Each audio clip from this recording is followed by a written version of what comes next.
चंपत राय को लेकर इस वक्त की बड़ी खबर एनडीटीवी पर। राम मंदिर ट्रस्ट के अध्यक्ष महंत नृत्य गोपाल दास के शिष्य और उत्तराधिकारी महंत कमल नयन दास जी ने एनडीटीवी से बातचीत की है। उन्होंने कहा है कि चंपत राय की ट्रस्ट में वापसी हो सकती है। साथ ही उन्होंने ये भी कहा कि चंपत राय चोर चंडाल नहीं है।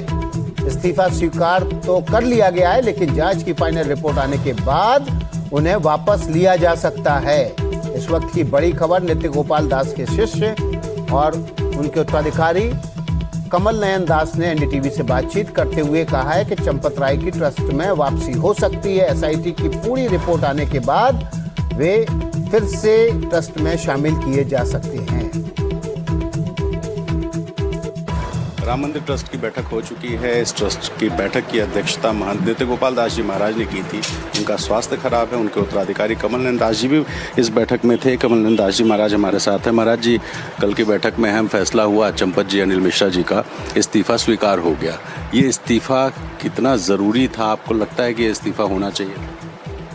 देखिए, जहाँ तक बात है माननीय चंपत जी की, हर व्यक्ति जानता है, अयोध्या के जितने भी नागरिक हैं सब प्रशंसा कर रहे हैं, बहुत कुछ किया है, चोर चंडाल नहीं हैं। अब लोग, किसी ने विश्वासघात किया तो उसके लिए क्या किया जाए। हमने तो पहले कहा कि हनुमान जी न्याय करेंगे और न्याय कर रहे हैं। सब जल्दी जल्दी पर आएगा, सामने आ जाएगा। तो ट्रस्टियों ने चंपत जी के इस्तीफा के विषय में सबने मना कर दिया, हम नहीं स्वीकार करते हैं। लेकिन पाराशरण जी ने कहा, देखिए ट्रस्टी इस्तीफा जब देता है तो किसी स्वीकार की ज़रूरत नहीं होती, मान लिया जाता है इस्तीफा।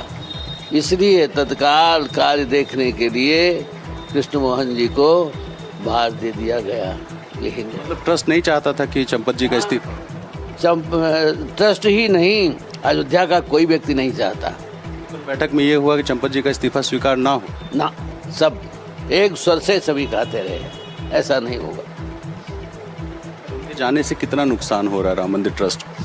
अभी तो समय बताएगा। हम मानते हैं नुकसान हो रहा है। जी जी, और हो सकता है हम लोग ये रिपोर्ट के बाद चंपत जी को फिर वापस लें कार्य में। बहुत कुछ किया है उनने। अभी इसकी संभावना है कि चंपत जी की वापसी हो सकती है? बिल्कुल हो सकती है। किस रूप में? अब क्योंकि महासचिव फिर बन सकते हैं क्या? क्यों? उनके ऊपर कोई अभियोग लगा है, कोई चोर चंडाल हैं, कोई अभियोग नहीं उनके ऊपर है। हमारे ट्रस्टियों का निर्णय था कि चंपत जी का इस्तीफा स्वीकार नहीं होगा। महाराज जी, अब 22 तारीख की जो बैठक है, इस बैठक में इस पर भी विचार हो सकता है क्या कि चंपत जी को वापस बुलाया जाए? ये तो बाद में रिपोर्ट आने के बाद देखा जाएगा। महाराज जी, कितना बड़ा आघात राम मंदिर के इस पूरे आंदोलन का है कि 500 साल सब राष्ट्र विरोधी लोग हैं। चुनाव आ रहा है, चुनाव सामने दिखाई पड़ रहा है और कोई विशेष बात नहीं है। और बाकी निर्णय तो सब हनुमान जी करेंगे, निश्चित है, देखते रहिए। कल गुरुजी ने महंत गोपाल दास जी महाराज ने चिट्ठी लिखी कि प्रधानमंत्री मुख्यमंत्री जी पर पूरा भरोसा है कि पूरा न्याय। ये तो हम लोग बराबर कह रहे हैं, बराबर कहते आ रहे हैं, सही बात है। अच्छा, तो महाराज कमल नयन दास जी, जिनका कहना है कि चंपत राय का इस्तीफा स्वीकार करने को लेकर के ट्रस्ट में एक मत ये था कि सहमति नहीं बननी चाहिए, लेकिन चूंकि उन्होंने इस्तीफा दिया था और पाराशरण जी के सुझाव पर इस इस्तीफे को स्वीकार किया गया, लेकिन अभी भी संभावना है कि चंपत राय जी की वापसी हो सकती है। अयोध्या से कैमरा पर्सन वीरेंद्र सैनी के साथ रणवीर, एनडीटीवी इंडिया।